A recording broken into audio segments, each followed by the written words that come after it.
Hello, welcome to AGB Art. Tonight I'm going to show you how to make these very classy looking earrings.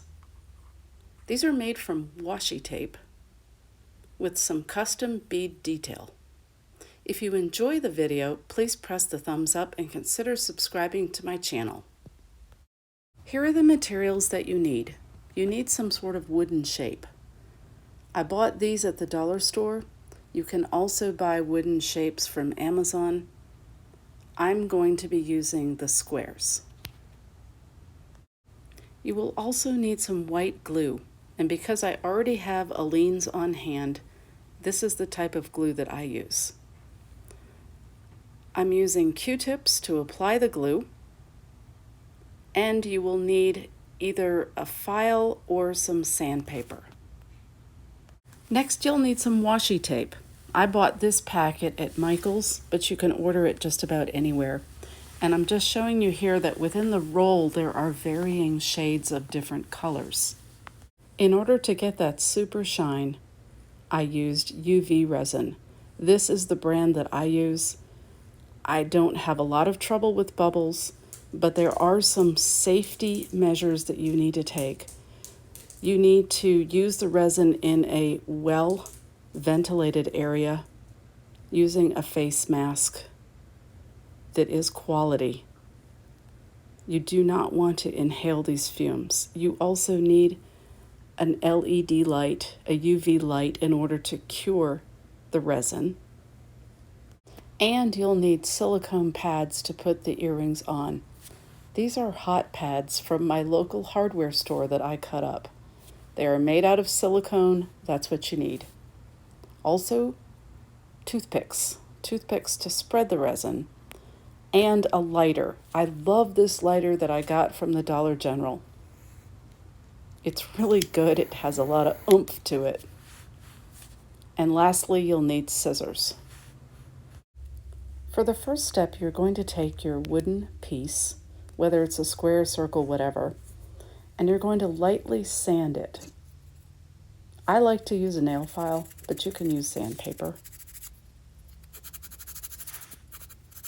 I'm going to go ahead and make a couple of pairs of earrings. So I'm working with 4 tiles. If you're just making 1 pair, obviously you only need 2.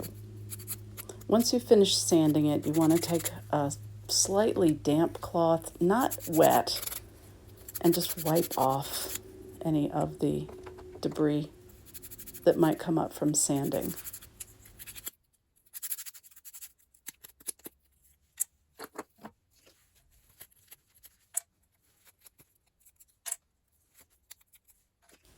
Next, you'll take your Q-tip and dip it into the glue and put a thin layer of glue on the top of each of the tiles. You want to seal in any moisture that might be in the wood. I try not to do lots of ridges or curves or anything. I don't want any texture. I want this tile to be flat. Once I've put glue on one side, I let it sit for an hour or so, and then I turn it over and put glue on the other side. After putting glue on both sides of the tiles, I let them sit overnight.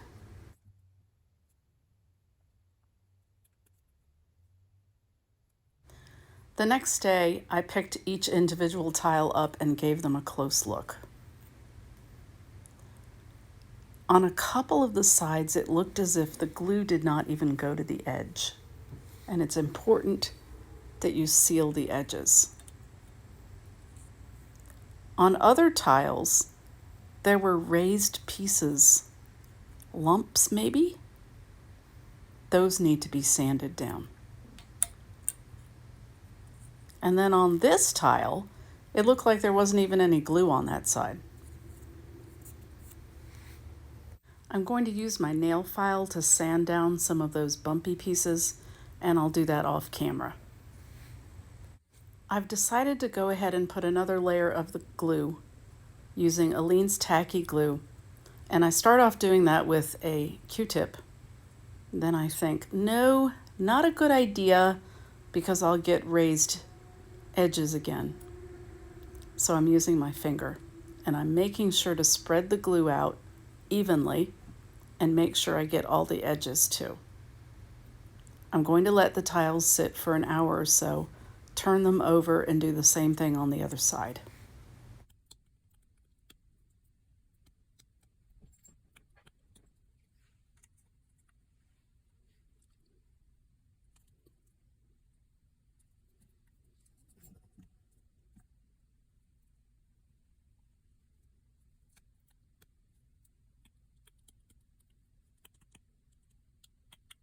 It took about an hour or so for both sides to dry and dry smoothly.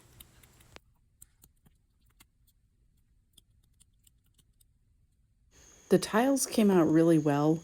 There was just one tile that the corner didn't have glue on, so I added some more glue.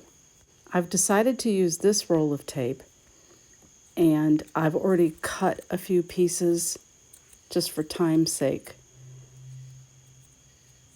I put the tape on the tile, and you can see the tile is just a smidgen too wide for the tape.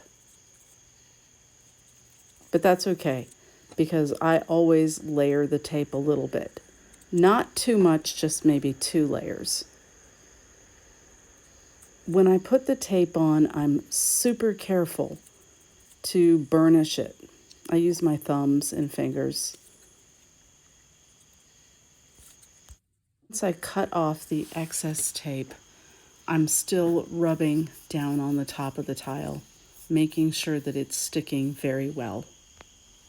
Then I take the nail file and I just file in one direction to make sure there's a smooth connection there at the edge. I'm going to do this for all 4 of the tiles. I'm just adding colors, burnishing with my fingers to make sure that it's stuck really well, and then I take the file and file off the edges.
Now they're done, and they look really good. I love the colors. I love having the gold.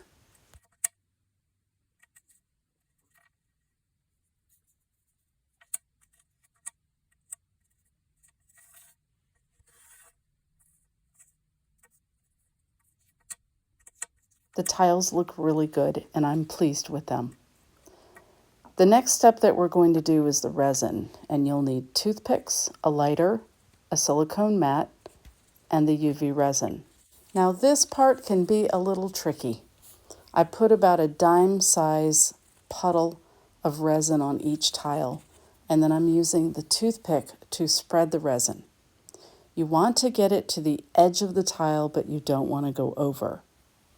And if you don't have enough resin on the tile, it will draw back together and leave the sides. So this takes a lot of fiddling. I could use a toothpick in the other hand to keep it from moving, but it's just easier for me to do it this way. And when I'm ready to put it under the lamp, I usually put it in my bright light to see if I've missed anything or if the resin has come back into the center of the tile. So I spend quite a bit of time trying to get it right.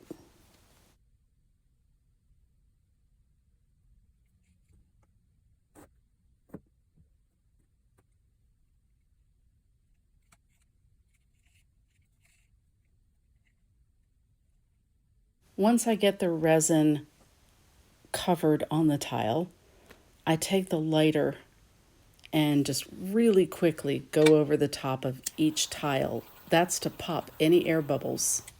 Next, I put the silicone mat inside the lamp, and I run it for 120 seconds, and I do that 4 times.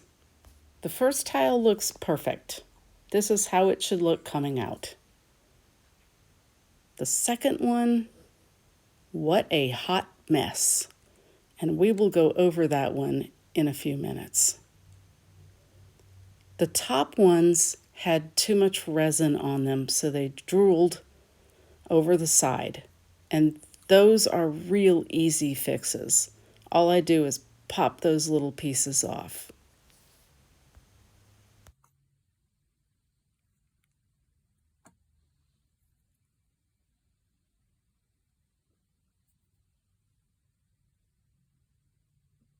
Okay, I've popped off the 2, and the 2 on the top look perfectly normal now.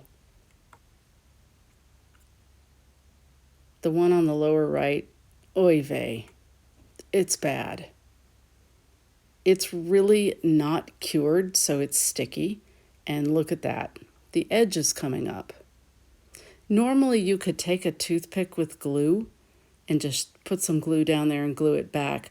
But considering that the other glob of resin isn't cured, I don't think it's worth saving this tile. Normally I would not touch newly resined tiles for a couple of hours. But because of making this video, I did it much sooner. And this is where we're at now. These 2 tiles were missing UV resin in different parts, so I've gone ahead and sanded them. They will get more resin on them this evening. You remember the black one with the big bubble and the lip? Well, the lip got glued back down this morning, and I've sanded it completely. I'm going to try to save it by putting resin on it this evening. I just thought it might be salvageable. And that one looked okay. It was a little gummy. It's not been done on that side. So they're going to get resined. I found a tile that I did a couple of weeks ago, and I'm pointing out where the varnish did not go. It's not worth it to me to redo the whole tile. So I've sanded it down, and it took the coloration off the edge of the tile. I'm showing you that you can use ink to color them. I'm going to use the gold on this one. Unfortunately, it's not permanent, so now I'll have to put some Liquitex varnish or something on it to keep it permanent. So the tiles are out of the UV lamp, and these blue-green ones look fantastic. Black and gold, this one's okay, but the one with the lump, not salvageable. I'm going to leave these alone for a couple of hours. I call it resting time. In my experience, if I flip a tile over and go to put varnish on the other side, the resin, then the original side gets messed up. So I just leave them alone for a couple of hours before doing the next thing. I'm going to show you the next step with a tile that I won't save. I can't say enough good things about this drill. I got it from Amazon. It works on clay, wood, and paper. I wedge the tile up and put it at the orientation that I want. I use my index finger to hold it, and with my right hand drill a hole in the top. It's pretty dusty, so I just blow that off, and it makes a very nice hole. Next, I decide if I'm just going to do jump rings, and yes, you need 2 of them, so that if your earring turns, it won't get all twisted up. Or am I going to do a bead detail? Okay, we're on the last step. I drilled holes in these tiles, and I've added the jump rings and the bead detail. I'm very pleased with how these came out, and I really like the fact that there's a design on either side of them. I hope you enjoyed my video, and you get a chance to make these washi tape earrings. If you liked the video, please press the thumbs up and consider subscribing to my channel. Thank you so much for watching.